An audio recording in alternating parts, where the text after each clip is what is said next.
25 अप्रैल को एक film release होने जा रही है जिसमें है इमरान हाशमी। और ये फिल्म काफी महत्वपूर्ण है। इस फिल्म का नाम है ग्राउंड जीरो। आज हमारे साथ है ग्राउंड जीरो के director Tejas Devaskar. Thank you sir. Tejas ji, NDTV में आपका स्वागत है। Thank you so much. Tejas ji, ये बताइए ग्राउंड जीरो में हमें क्या खास देखने को मिलेगा। जैसे अगर आपने ट्रेलर देखा हो, जो मैं जी। काफ़ी श्योर हूँ कि आपने देखा होगा, जी। तो उसमें आपको पता चला होगा कि बहुत पावरफुल कहानी इस बार मुझे मिली है, मेरे हाथ लगी है। और हम उसी कहानी को इसमें ले लाना चाहते हैं कि कैसे एक भयंकर आतंकवादी थे, जी। गाजी बाबा, जिसका एनकाउंटर हुआ था, और वो पूरे ऑपरेशन को कैसे नरेंद्र नाथ धर दुबे, जो ऑफिसर थे बीएसएफ के, और उनकी पूरी टीम थी, उन्होंने कैसे वो ऑपरेशन को निभाया, लेकिन उस ऑपरेशन के चलते उनको कितने मुश्किलों का सामना करना पड़ा, वगैरह वगैरह। वो सारी चीजें हम इस कहानी में ले आएंगे। जी। सबके जहन में एक यही सवाल है कि इमरान हाशमी ही क्यों। क्या और भी किसी एक्टर का आपके जहन में आया था कि किसी और एक्टर को लिया जाए, फिर बाद में इमरान हाशमी आए हो, या कहानी इमरान के लिए लिखी थी आपने। ये मैं आपको एक उल्टा सवाल के साथ जवाब देना चाहूंगा कि इमरान हाशमी कैसे लग रहे हैं इसमें, इस नहीं, ट्रेलर इमरान में हाशमी तो देखिए। सही लग रहे हैं, बिल्कुल एकदम फिट लग रहे हैं। तो मुझे ऐसा लग रहा है कि फिर वो जवाब तो मिल गया कि इमरान हाशमी क्यों, इसका हमने जवाब हमारे ट्रेलर में उनके अदाकारी से दे दिया है। और मुझे जी। लगता है कि उससे अच्छा एक्टर मुझे नहीं मिल पाता, जिन्होंने उस किरदार को पकड़ा भी है, बहुत खूबी से निभाया जी। है। और वो बनाते वक्त हमें जो अनुभव मिला उनके साथ काम करने का, जिस तरह के जी। वो इंसान है, जिस तरह का उनका अप्रोच है फिल्म मेकिंग को लेकर, मुझे लगता जी। है कि वो बहुत ही अच्छा था, बहुत सरप्राइजिंगली अच्छा था। क्योंकि जी। इतना बड़ा स्टार, जिन्होंने इतनी सारी फिल्में की है और इतने सालों से वो काम कर रहे हैं, उनका इतना आसानी से उस किरदार में घुल मिल जाना, हमें, जी। मुझे एज अ डायरेक्टर वो अप्रोचेबल होना, मेरे साथ जी। कोलैबोरेट करने के लिए वो उनकी मतलब वो रेडी होना, ये जी। बहुत सारी प्लस पॉइंट्स उसमें है। और मुझे लगता है कि ये कास्टिंग हमारी बहुत सही बैठी है। ये कास्टिंग तो सही बैठी है आपकी। जी जी जी। लेकिन जब आप उनको चुन रहे थे इमरान हाशमी को, तो जी वो कौन सा फैक्टर था जिसने आपको अपनी तरफ अट्रैक्ट किया, क्योंकि उससे पहले उनकी लवर बॉय की इमेज रही है। तो किस तरीके से बीएसएफ ऑफिसर की कौन सी क्वालिटी उनमें दिखी आपको। देखिए, मैं आपको बताता हूँ, दो बहुत महत्वपूर्ण बात होती है जब हम कास्टिंग करते हैं। एक तो वो होता है कि या तो आप जो चल रहा है, भेड़, जी। मतलब भेड़ चाल, कि जी। सारा कर रहे हैं तो हम भी वही करेंगे। जी। तो एक एक्टर को आपने एक पर्टिकुलर किरदारों में देखा है तो आप उनको वही रोल दिया करें। लेकिन जी। वो भी अभी एक समय के बाद आपको रेगुलर लगने लगता है, रूटीन हो जाता है। तो जी। उससे आपको कुछ नया नहीं मिल पाता है। तो जी। कुछ नया ढूंढने की चाह थी, पहली बात, कि एक जी। ऐसा कॉम्बिनेशन लाए कि जो कॉम्बिनेशन अपने आप में फ्रेश हो, नया हो। और जी। दूसरी बात, इमरान हाशमी की अगर हम बात करें, तो चाहे उनका इमेज कुछ भी हो, लेकिन शंघाई जैसी फिल्म में उनका जो बेहतरीन अदाकार थी, वो जी। आपको ये गारंटी देती है कि वो बहुत अच्छे एक्टर हैं। जी। उस कॉन्फिडेंस की वजह से मुझे लगा कि यार ये काम तो बहुत अच्छी से निभा पाएंगे। जी। तो ग्राउंड जीरो जैसी फिल्म हाँ। बहुत ही संवेदनशील विषय है, काफी गहन रिसर्च की जरूरत पड़ती है। जी तो जी। क्या किस तरह की मुश्किलें आपके सामने पेश आई इसे बनाते समय। देखिए, मुश्किलें तो बहुत आई, लेकिन गहन विषय, ये बात भी सच है। हमारे साथ पूरी बीएसएफ थी, जिन्होंने अपने पूरे आर्काइव्स हमारे लिए ओपन कर दिए, हमने वहाँ जाके रिसर्च करी। दुबे जी, जो खुद इस ऑपरेशन का जो मुख्य किरदार रहे हैं, वो हमारे साथ थे। उन्होंने बहुत सारी घटनाएं और उसके पीछे की मतलब जो पीछे वाली बात होती है, वो भी काफ़ी उन्होंने बताई। तो हमें जी। इन सब का फ़ायदा ये हुआ कि हमने कोई क्रिएटिव लिबर्टी ऐसे नहीं ली कि जिससे उस घटना की जो सैंक्टिटी है वो खराब हो जाए। तो जी। संवेदनाशील हम खुद भी है, हम भी नहीं चाहते कि हम ऐसे कुछ करें जिससे किसी की भावनाओं को, किसी के इमेज को हम चोट पहुंचाए। जी। तो ये सारी चीज़ें हमने उसमें डेफिनेटली की। चैलेंजेस की अगर बात करूं, तो कश्मीर में शूटिंग, ये अपने आप में एक चैलेंज तो होता ही है, जी। लेकिन वो चैलेंजेस से ज़्यादा वहाँ पे शूटिंग करने का अनुभव, अच्छा अनुभव, वो मेरे दिमाग में ज़्यादा देर रहा है और रहेगा हमेशा आगे। चैलेंजेस तो आप भूल जाते हो जब आप अच्छी फिल्म, जो भी आपने काम किया, अगर वो स्क्रीन पे अच्छी तरह से उभर कर आया, तो आप वो चैलेंजेस को भूल जाते हो। जी। आजकल क्या होता है ना, डायरेक्टर एक्टर लोग कहानी नहीं सुनाते फिल्म से जुड़ी हमको, जी कि जी। वहां क्या हुआ सेट पर, कोई ऐसा किस्सा जो आप बिल्कुल। हमारे साथ शेयर करना चाहें जिनसे मैं ऑडियंस को भी जानकारी मिले। बहुत सारे किस्से आपको सुनाना चाहूँगा, बहुत सारे। जी। जी। अभी हमारे पास उतना समय नहीं है, लेकिन एक दो तो ज़रूर सुना सकता हूँ।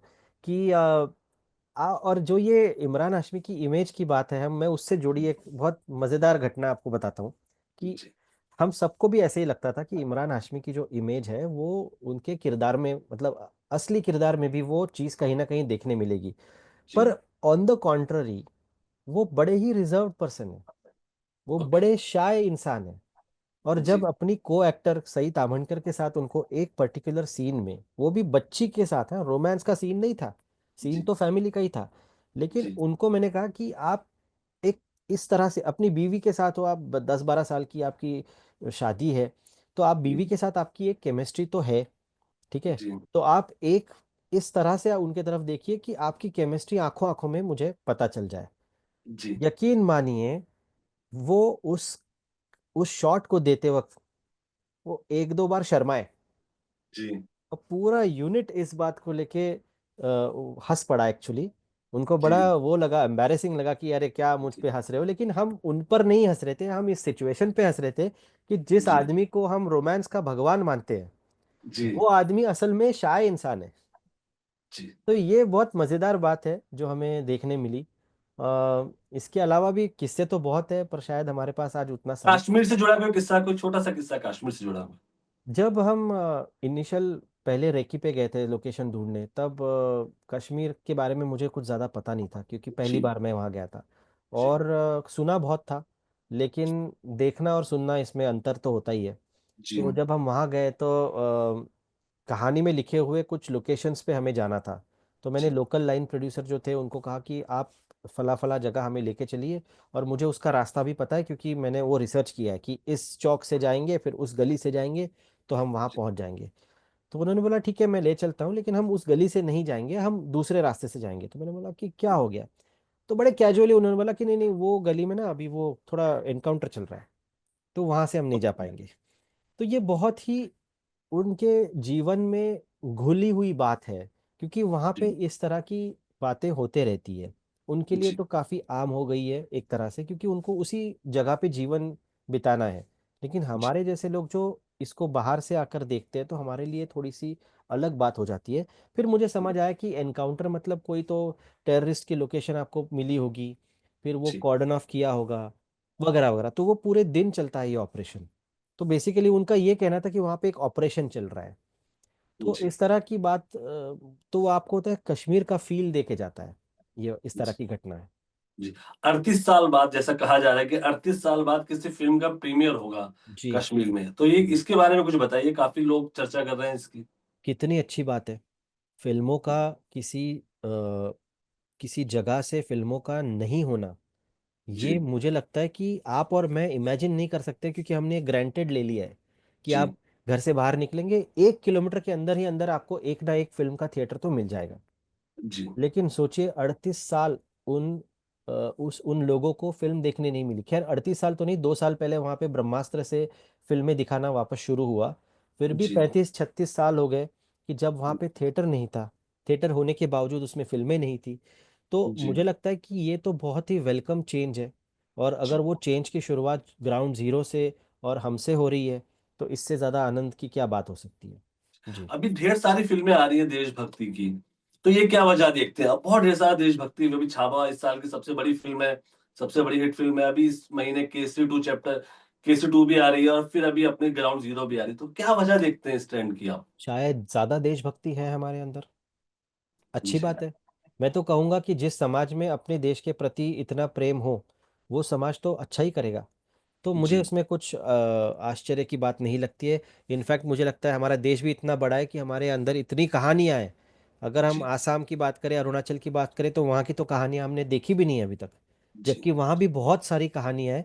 तो हमने वो कहानियाँ भी लानी चाहिए। और आने वाले दिनों में मुझे ऐसा लगता है कि जैसे छावा की बात आपने की, मेरे ख्याल से ये ट्रेंड अगर आप प्रोमिनेंटली बोलेंगे तो उरी से शुरू हुआ था, ठीक है, जी कि उरी जैसे फिल्म ने इतना अच्छा बॉक्स ऑफिस पे काम किया, फिर केसरी जी भी आई थी, अभी छावा भी आई है।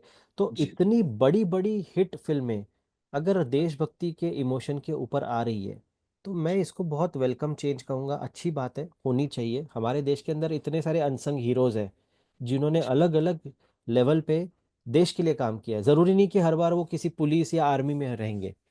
कुछ जी और भी काम है जो जो उन्होंने किए हैं देश के हित में, लोगों के हित में, तो वो लोगों तक पहुंचना चाहिए, ऐसा मुझे लगता जी है। जी।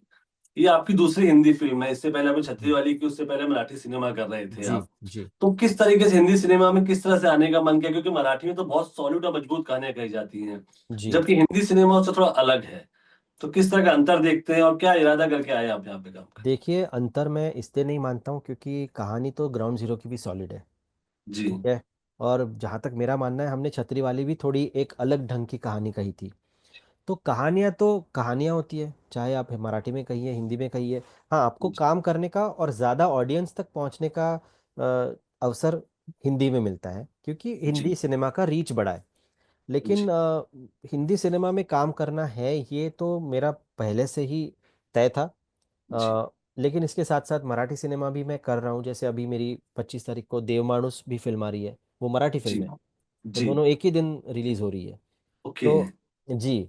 तो ऐसा मैं अंतर इसलिए नहीं करता हूँ क्योंकि कहानियों का अपना एक मैं कहूँगा उसका उनका एक अपना अस्तित्व होता है। कुछ कहानियाँ होती है जो प्रादेशिक भाषाओं में ज़्यादा अच्छी लगती है या उनसे ज़्यादा जुड़ी होती है। कुछ कहानियाँ हिंदी या पूरे पैन इंडिया लेवल पे जानी चाहिए।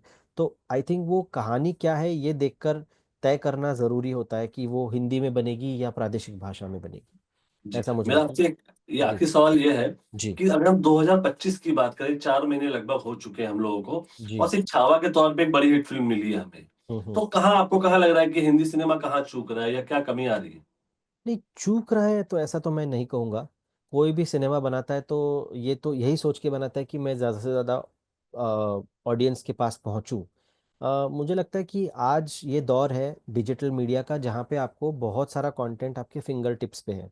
तो जी तो थिएटर में जाने के लिए जिस तरह की कहानी और जिस तरह के विजुअल्स आपको लाने चाहिए या लाने पड़ेंगे, शायद जी हम उससे मैच शायद कम कर रहे हैं। लेकिन कर रहे हैं, ऐसा नहीं कि मैच नहीं कर रहे हैं, हम मैच कर रहे हैं। क्योंकि छावा जब बनती है तो छावा एक सैलाब लाती है, जी छावा जैसी फिल्में।